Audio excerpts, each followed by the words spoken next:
The story of Apple began in a small California garage in 1976, where two friends believed that a computer could be friendly.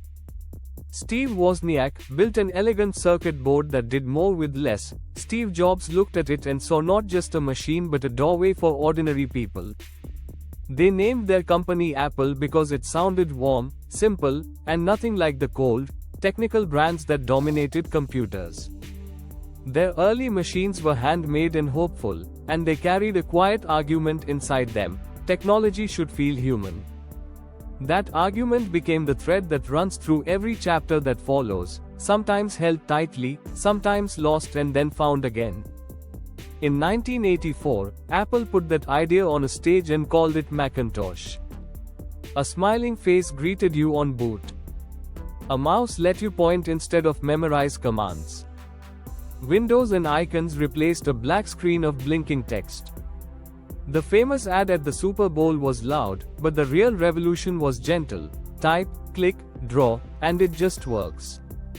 That "just works" feeling was the promise, and the challenge. It meant Apple had to carry more of the complexity so users carried less. It meant the company would try to control not only the design of the box, but the software inside, the accessories around it, the store that sold it, and the service that supported it.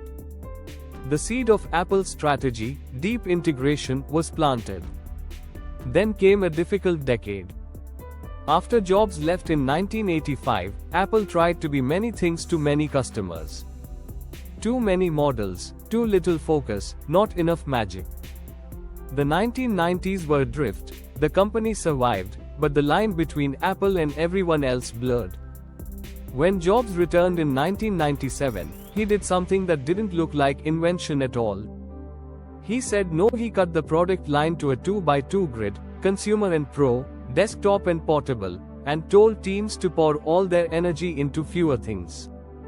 Out of that discipline came the candy-colored iMac, the iBook with a handle, and a new taste for materials and manufacturing that made computers feel like invitations instead of chores.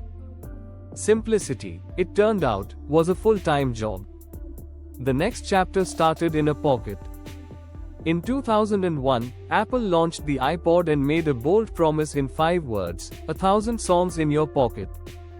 It wasn't just a music player, it was a new contract with the customer. You bought the hardware, but you also got sync software that didn't fight you, and, soon after, a store that let you buy a single song without buying an entire album. Apple had discovered the move it would repeat for decades: make the hardware beautiful, make the software obvious, and make the service invisible so the experience feels like one seamless thing. People called it vertical integration. Apple called it good taste backed by hard engineering. In 2007, a sheet of glass changed the world. The iPhone arrived with a touchscreen, a web browser that felt real, and a simple idea: the best stylus is your finger. A year later, the App Store opened, and a new economy blossomed. Suddenly, Apple was not only selling a product, it was hosting a market. Developers could reach the world through Apple's single door, and Apple could set the rules for quality, safety, and payment. The phone was no longer a gadget, it was a platform where more good apps attracted more users, and more users attracted more good apps. That flywheel powered the iPad in 2010 and the Apple Watch in 2015, with AirPods slipping into ears along the way. Around the hardware, services grew like a warm coat: music, TV, news, books, storage, payments, each one designed to feel native, calm, and safe. Listen closely and you can hear the company's strategy inside those moments. Apple builds fewer things and tries to make each one matter more. It owns the key layers, custom chips, operating systems, services, and the store, so the pieces fit tightly and the economics stay in its favor. It designs not only the front door, the product you hold, but the hallway behind it, the setup screens, the retail experience, the help pages, so you never feel lost. It treats supply chain as part of the product, not simply a cost center. The finish on the aluminum, the curve of the glass, the weight of the box are all deliberate. It would rather be late and right than first and forgettable. That restraint can look slow until the day it looks wise. There are scenes that explain the brand better than any memo. A person walks into an Apple store and notices there are few signs, many tables, and devices that are not chained down. A specialist cleans a screen and then answers a question without jargon. A designer argues about a corner radius everyone will feel and almost no one will name. A factory line polishes the same part again and again until it reflects like calm water. Apple's voice is quiet confidence, not swagger. It shows up in little moments: AirPods connecting without drama, photos carrying over to a new phone as if by memory, a watch tapping your wrist at exactly the right time. When Apple says, "It just works," it is not bragging, it is describing the standard it sets for itself. Strength brings shadows, and Apple's strengths are easy to list even inside a story. The company has a loyal base and an ecosystem that acts like gravity: iPhone, iPad, Mac, Watch, AirPods, and services all reinforce one another. Its custom silicon turned the Mac from warm and noisy into cool and quiet. Battery life became a feature that changed work habits. Its retail stores turned support into hospitality and upselling into conversation. But the flip side is visible too. When one product is the sun, a cloudy day shows, the iPhone remains the center of revenue and attention, so slow upgrade cycles can make the whole company feel the weather. The garden that keeps things safe and smooth can frustrate developers who want looser rules or lower fees. Premium pricing protects margins but limits reach where price decides the day. And a supply chain tuned like a violin can go off key when geopolitics tug at strings. Opportunity has been patient with Apple. As the installed base grows, services grow with it. Each device is a doorway to subscriptions that feel like add-ons rather than obligations. Health sits inside the watch and could expand into more sensors and alerts, moving from fitness to quiet prevention. On-device intelligence can make privacy feel like performance. When your photos organize themselves without your data leaving the phone, it integrates values and utility in one move. New geographies open both markets and factories. Assembling more devices in India and Southeast Asia is both a hedge and a hello. New categories: mixed reality headsets that become lighter and more useful, or home devices that understand context without microphones always listening, remain open roads if Apple chooses to walk them. Threats are real, not theoretical. Regulators in Europe and elsewhere keep asking whether the App Store is a fair marketplace or a toll road. Rule changes can shift both revenue and control. Competitors improve quickly. The best Android phones are excellent and often cheaper, and services like messaging or maps can nibble at Apple's edges. Supply chain concentration, too much risk in too few places, remains a constant concern. And technology fashion is ruthless. If a new interface captures imagination, Apple must decide when to lead, when to follow, and when to decline politely. The company's answer has been consistent: ship something better and let the product carry the argument, while negotiating rules with a mix of firmness and flexibility. Some numbers anchor the tale without turning it into a spreadsheet. Apple began in 1976, stumbled in the 1990s, returned to focus in 1997, and launched the iPod in 2001, the iPhone in 2007, the iPad in 2010, and the Apple Watch in 2015. The App Store changed how software is sold and paid for. Apple's custom silicon arrived in 2020 on the Mac, resetting expectations for speed and battery life. The installed base of active devices crossed into the billions. The company became one of the most valuable businesses on earth and built hundreds of retail stores that feel like extensions of the product. These facts do not make the story on their own, they give it mile markers. There are challenges that add honest tension. Balancing privacy with useful advertising is not a math problem you solve once, it is a daily posture under bright lights.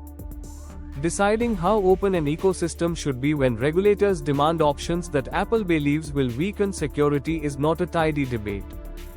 Diversifying manufacturing while keeping quality and scale is not a quick move. it is a multi-year choreography with partner factories and new workers.